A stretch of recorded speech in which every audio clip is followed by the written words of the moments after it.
hundreds of Canadians have finally now returned from the coronavirus-stricken Chinese city of Wuhan. They will now spend the next 2 weeks in quarantine at a military base in Ontario, CFB Trenton, before they're allowed to go home. And more Canadians are set to come home this week on the next plane.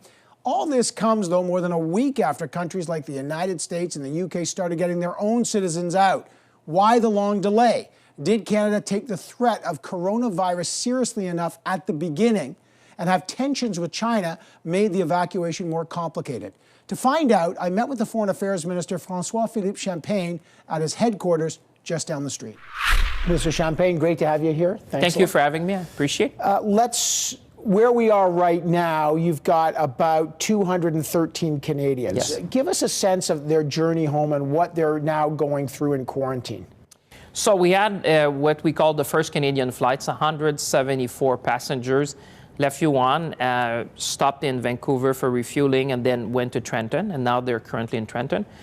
We had also secured 39 seats on a U.S. flight, which went from Wuhan, refueled in Vancouver, and in Vancouver we transferred them onto a civilian plane to bring them to Trenton. So now we have 213 Canadians. That's about 2/3 of the Canadians who had asked us initially to be repatriated. And now they're going to the quarantine period, which we had indicated. We're going to have a second Canadian plane because one of the positive things is having a bit of time in between. It's allowing us to make sure we can contact everyone who wants to come back, because as you know, we need to provide the manifest 24 hours before departure. So we're going to be contacting all the other families, and the numbers have been changing, you saw, throughout the week, because we have people who decided finally not to come. And we always have 20% no-show. This is consistent with the Japanese and other nations which have repatriated. And now what we're focusing on, we have 2 emergency teams in Wuhan to provide consular services for those who are going to remain. And obviously the next flight we need to organize. So the plane lands and then gets the manifest and then turns around and picks up the rest of the Canadians. The question that you've been asked a lot, and I just want to get into it, is why it took longer than about 7 other countries, 8 or 9 days after the Americans got almost everyone out on a bigger plane. And the question is, even though Canadians didn't register, I don't know about you, but I've never registered with the embassy when I travel. And let's be candid, it's not something Canadians do. Should you have proactively anticipated the need for a plane, knowing there are hundreds of Canadians there, and just got the plane 9 days ago? So let me give you a sense of perspective. The first U.S. plane was a plane repatriating consular officials from Wuhan under the Vienna Convention, their family and few Americans. For them, they took about 7-8 days to get the authorizations to land. That was exactly the first plane. And if you look at, for example, the Japanese knew that they had big manufacturing facilities in Wuhan, which had a lot of people. The 3 steps you have when you assess what to do in an emergency situation, first was to assess, obviously, the needs.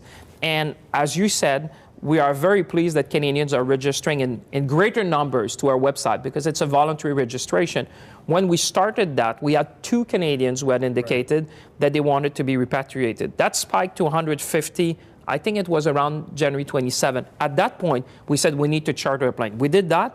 And the third element was to make sure we got the permits and we organized the ground logistics. So you don't think you underestimated the severity of the growing crisis? Because not that people haven't been working very hard since, but every day you wait, the numbers go up, the complexities go up, as you know. It just becomes more and more difficult by the day because things are getting worse, not better.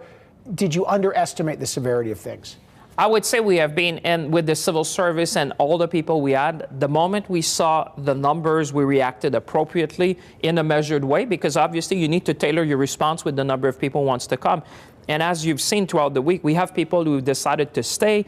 They prefer for us to provide them consular assistance. The biggest part of the operation is actually the ground logistics, because from the moment someone leaves their residence to basically the airport, you may have like 20 checkpoints.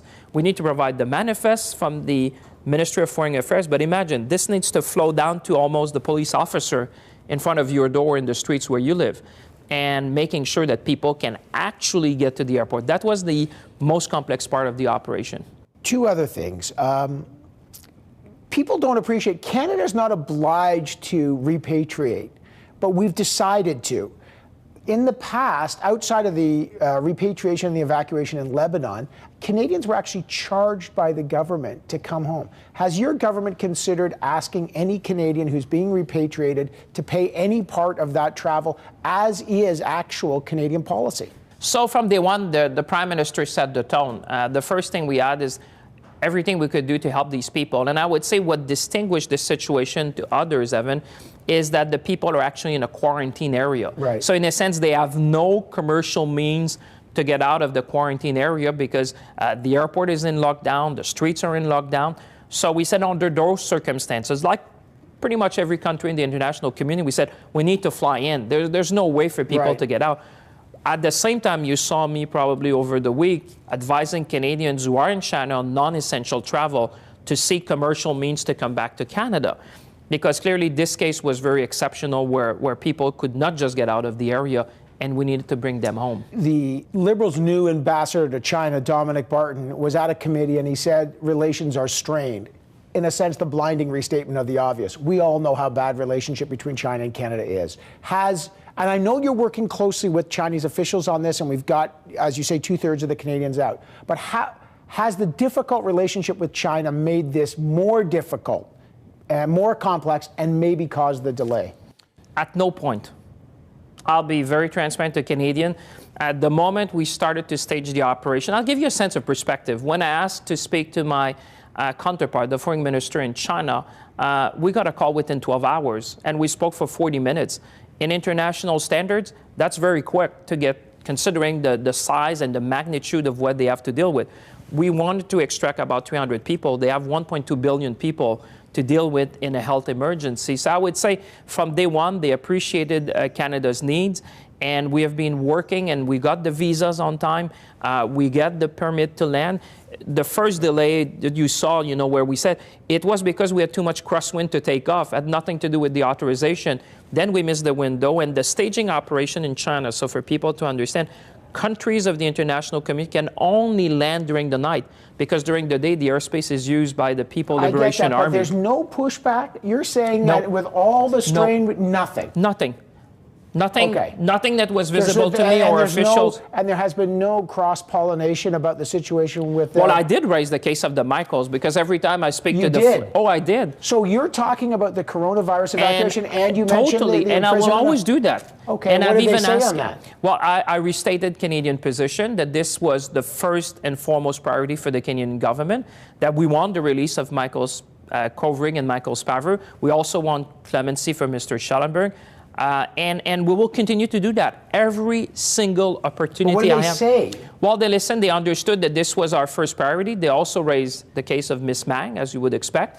And we've agreed even to try to meet when we're going to be in Munich in about a week. So is it fair to say that because of the very ongoing communication over coronavirus, you've had better communication? Do you think you've moved the ball down the field on the two Michaels? I would say that because we're pursuing, for example, what I've called health diplomacy, that this is giving us the more contact point we can have with the Chinese authorities, I would say the better to get to a resolution of the cases of the Michael. So an unanticipated consequence of the communication over coronavirus, you think has helped build some more trust on the two Michaels and move the ball down the field? Well, at least it allows us to talk more often, which every time I have a chance that we can talk about that and make sure that they understand.